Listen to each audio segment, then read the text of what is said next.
The cannabis industry can be very scary and exciting at the same time, but you're not alone. Join the community and understand all the different influential people and ancillary providers who can help you scale and grow your audience and your business. I'm your host, Kham. Let's dive into the Cannabis Business Development Podcast. Welcome back, Dr. Ben Caplan. We're really excited to have you on our podcast and excited actually to have you continue to be a special guest for us because you have a wealth of knowledge and information.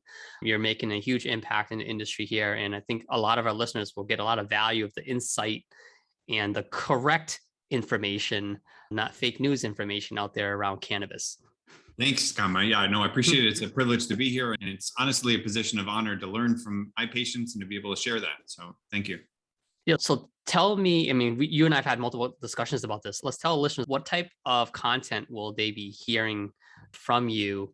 And then we're going to dive deeper on these in future episodes. So I think that the world is hungry for accurate information. Like you said, we're all kind of bombarded by this world of fake news and everybody's trying to get clicks. And you don't really know if the content they're pushing is because they really are teaching you something or because they want to sell a product and make a buck. So I think one thing that I'm looking forward to doing is kind of getting rid of the haze, giving people straight information. I'm always happy to tell you where things are coming from. None of this is coming out of thin air. So if it's coming from studies, we'll present that. If it's coming from what anecdote is bringing up, then we'll share that. We're really trying to give straight facts. And, the truth is, as everything with science, we're going to learn over time and we're going to present that too. If something changes from the last time we've talked, we're going to bring that up. So it's important that people understand that this is the best we have for now. The world is always changing. How do you go about finding your information? Because sometimes you can't just trust a Google search, right? Or just trust asking somebody. Right. No, I think there's so many sources now, especially with the internet, you have access to everything. Like you can go to encyclopedias and see what's been published for years. You can go to cutting edge medical literature and read what's coming out today. You can go to what are called meta-analyses, where it's people that have gone through papers and they write new papers about that. Of course, there's anecdote and people in the science community have long poo-pooed what people are learning on the streets as if that's not scientific.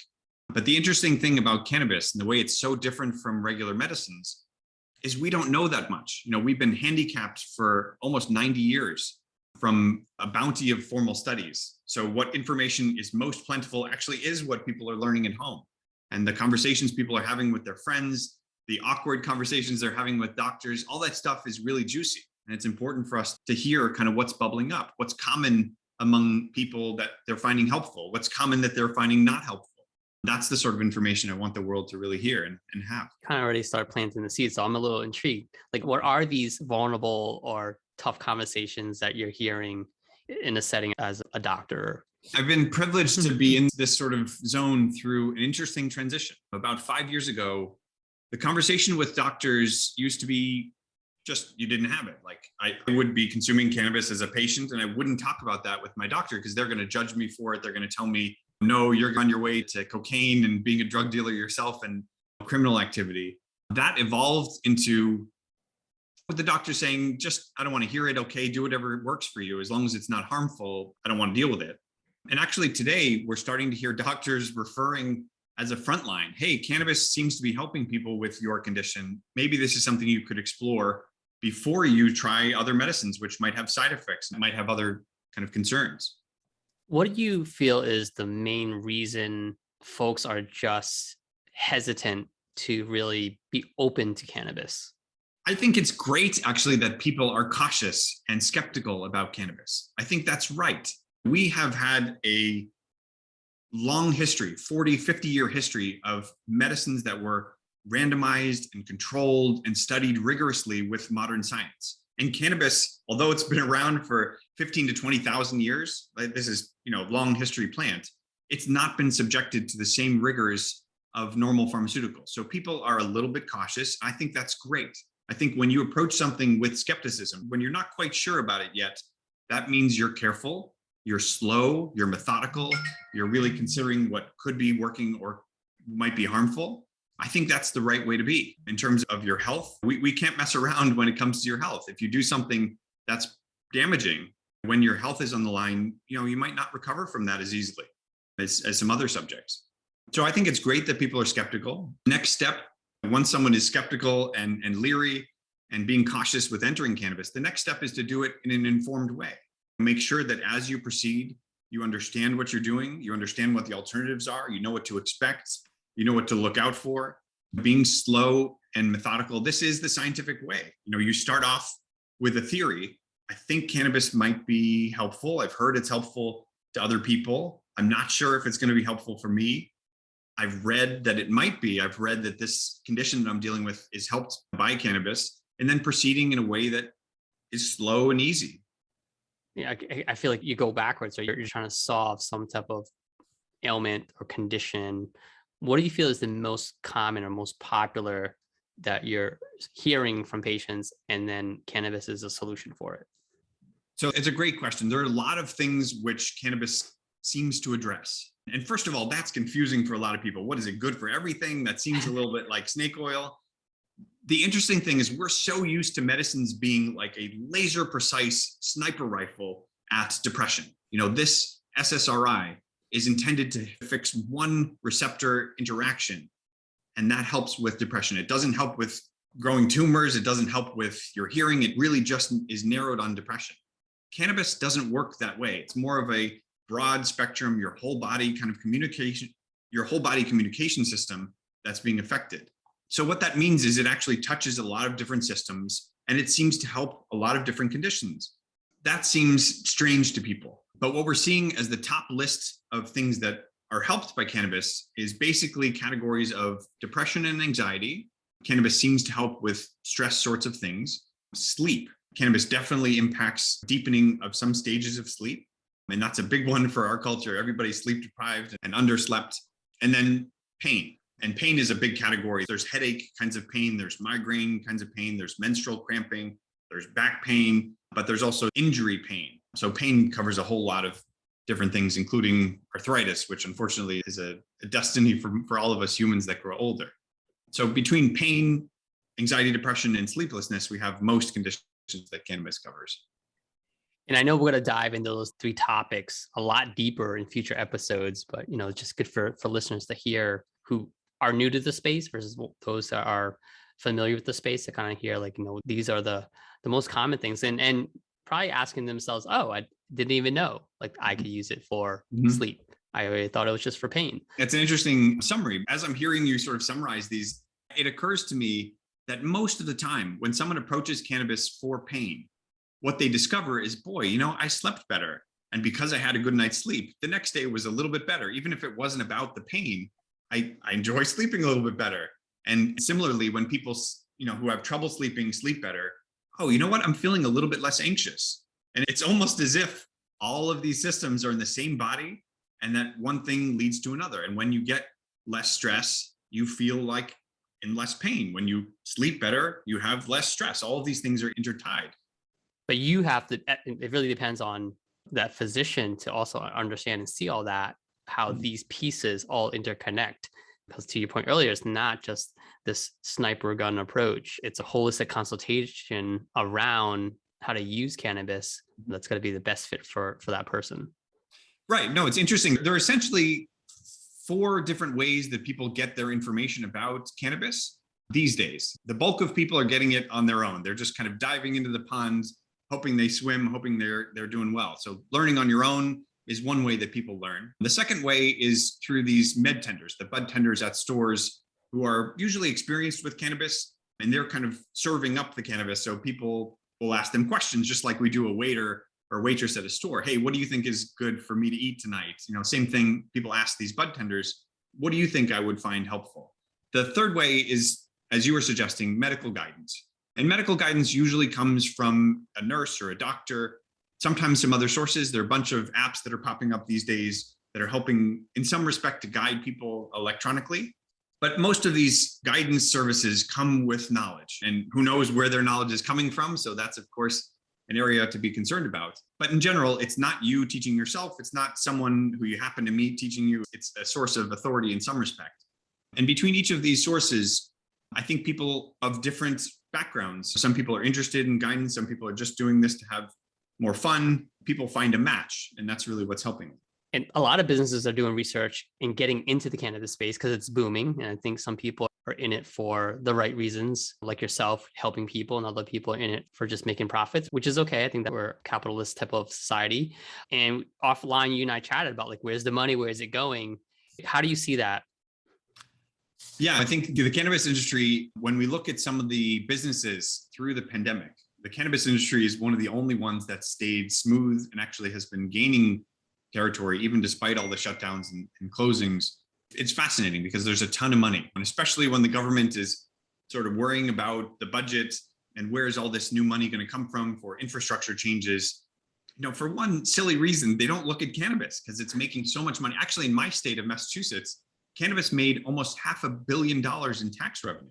It's just mind-blowing how much money people are spending on cannabis. But at the same time, there are a lot of people who think, oh, you know what? I can make millions. I'm going to grow cannabis. And they have farms across the country now. And interestingly, side note, this is the way America used to be, actually. It was even in the Jamestown colony days, the 1600s, cannabis used to be a source of currency. So everybody who had farmland used to grow cannabis. I mean, it used to be required to do so. But fast forward today, everybody's excited about the idea of making millions. But basic economics, when people are all growing crops and they're the same crop more or less, the price per product goes down. So that's one of the things we've seen just in the last couple of weeks is the price of CBD, the price of product is slowly tanking. And it's actually not news. In Canada, this has been a serious problem for years, that the more producers you have, the same product, you basically have an oversupply of product, the price has to come down. So the money is transitioning and it's moving away from growth in product into other things like specific niches, to intellectual property, to new products. And hopefully, if the trend continues, there's going to be opportunities for the pharmaceutical industry. I mean, that has to be integrated into modern medicine. Once cannabis becomes federally legal, all of the usual channels, the things that we think about as big business, whether it's the big dermatology sort of corporations, the lotions and aesthetic stuff, or the pharmaceutical industry, the nutraceuticals, all the candies and junk food out there, all that is going to be incorporating some way to get into cannabis. I just had a conversation with someone earlier today about the seltzers and the drinks and the food and how it's just really exciting. It's new, but I think it just comes down to just getting education and trying it and being open-minded to it. And that's what we're all about here with this podcast and have you on, Dr. Caplan. Yeah, no, I mean, I'm thrilled. We are all living through this at the same time. It's a really revolutionary time in our culture. And actually, different states are having different rules, and we're seeing things happening kind of in real time in different states. It's just fascinating to be a part of. Of course, since these get recorded, you might catch yourself watching an old episode and be like, I can't believe I said that. It's something different now, right? And that's okay. Yeah, no, that's true. You mentioned the seltzers. We used to say that edibles, something that you eat in cannabis, takes a long time to start working. It's not going to work right away. It's going to last a lot longer. But you know what? These seltzers actually are showing us that they work quickly. I mean, that's an exception to the edible rule, and people are loving it. I mean, the edible drinks in Massachusetts is like the hottest product right now. And probably next time we watch this, there's going to be something else. There's so much dynamism. The products are changing so quickly that you really have to keep up to stay with it. If someone who's like, you know what, I really do want to try this for pain, but I am nervous. Is there like phase 1, phase 2, phase 3? How can they tip their toe into it and not feel that, oh my goodness, they might get knocked out, or they probably Google all these scary things? And what's your best advice there? So pain is a big topic, and it's never just pain, because there's always suffering on top of pain, the sort of psychic stuff where, oh my God, this is my 50th day in a row feeling pain. I'm someone who is in constant pain. I can't even do the things I want to do because of my pain. There's a level of sort of emotionality on top of the pain, which is relevant and actually which cannabis can address. So I think understanding not just about the cannabis, but about what type of pain you have is really an important part of the puzzle. So I encourage people to do a 2-part research. One is to learn about yourself and understand what your patterns are. When you feel pain, is it only in one place? Do you compensate for it with the other side? Are you frustrated? Are you not sleeping well because of the pain? To sort of dissect the different aspects of pain. And then also to learn about cannabis and see which things in the market might be related to your pain. Do you have pain that is during the day and you don't want to be high? Do you have pain that's stopping you from sleeping and you might want a product which is going to help you quiet down at night? Do you have pain and you need to be more functional during the day? I mean, these are actually, simple questions to think about that are a matching process for the industries. I think through all of this, you can probably tell that it's not a simple thing, and it's helpful to have a guide. It's helpful to have someone who is knowledgeable to shepherd you along. I mean, there are plenty of people who do it themselves and it works. I mean, we wouldn't be in this situation if it didn't just work. But if you want to do it efficiently and quickly and sort of for long lasting effect, being with someone who knows what they're doing to guide you is a helpful choice. So someone's like, okay, I'm ready to move forward. I want some guidance. What's the best advice you can give them? So I would look locally. There are doctors across the country now who are trying to help people. And sometimes they're very knowledgeable and can help you in a deep way. Sometimes they're less knowledgeable, but are interested in learning from you, and they can kind of help compute your experiences in different terms. They might be able to translate what you're experiencing into something that's a decision. Okay, if you had that experience, maybe you should try this other choice at the dispensary. There are a lot of resources online to learn and be able to kind of guide yourself if you're finding that the clinicians near you are not giving you what you want. Of course, people that are interested, I'm always available to help, although it depends where people are, because some people watching this will be in areas where it's not accepted, it's not allowed. A couple states left that it's not even legal. But we're looking forward to when it opens up, right?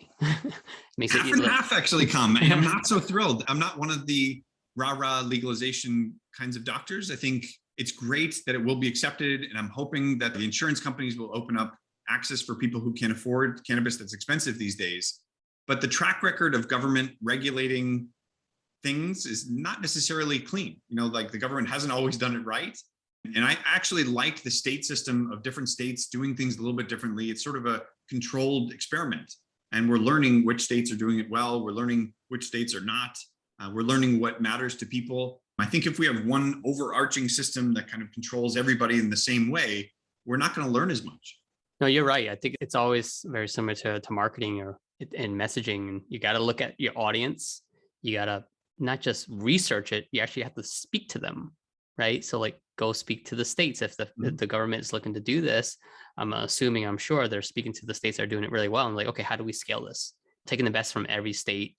And that's hopefully what they're doing. And I'm sure you do the same thing with your patients. As you listen to your patients, you're talking to them, you can do a lot of research, which helps you give your framework, but you still need to speak to people to really understand the nuances. So you get the best of both worlds, that live type of like insight with also the research side of insights.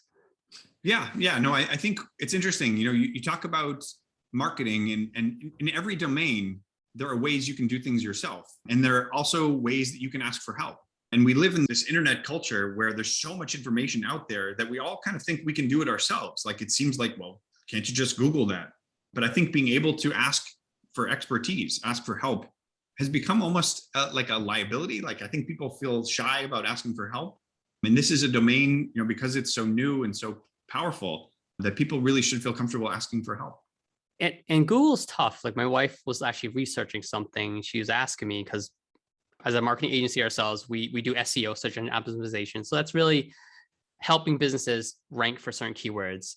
And sometimes with really good SEO, you could be ranking this content, but not be the right content for the user, what they're looking for, right? So because they've done really good SEO, but the information they're looking for is probably on the third page. It's not the fault to the other business that they just don't have the right strategy or the right resources to do that. So you have to take the results you get from Google with a grain of salt, and you have to also find other layers too that you kind of validate. Talking to professionals, talking to your community, which means maybe forums and groups, talking to other people that are doing it. And we call it demand generation officially in the marketing world, because what we're seeing the shift is people are going away from those Google searches. They're talking to communities and peer groups, because you have this ability now to go on social media, which wasn't easily that accessible. And we see this amplification ever since the pandemic, everyone online and gravitating towards these forums and groups. So it's important. And that's why one of the reasons why we're doing this podcast is to create a community so people can find information, those that are following and listening, to maybe validate or maybe just feel better, like what their research, what they're doing is aligning with an episode that you might have said and say, oh, that's great. I heard Dr. Caplan say it. I read it somewhere. I talked to my friend, neighbor. I had 3 sources. Now I'm ready to move forward. And that's the purpose of what we're doing here, is this content that we're creating together is to help educate. Right. It's important for everybody watching to know that we really do listen to your questions. We do want to answer them, and please keep them coming. If people have things, comments, questions, disagreements, throw it our way. We're really interested in interacting with the community. We are building this on purpose so that we can all learn together. All right. Well, this is fabulous. We have a lot to cover. We have many more episodes to cover in the future. So if you guys have any questions, just reach out to us with the information here in the show notes. And we look forward to answering questions that are hot and pressing for you, and having Ben back as many times as we need to make sure you guys get those answers. Sounds good. Thanks, everybody. Thanks for spending your time with us. This podcast is for you. And if you have any topics you'd like to learn more about or suggestions, please email us at podcast@indicativemarketing.com. And don't be a stranger. Connect with me on LinkedIn.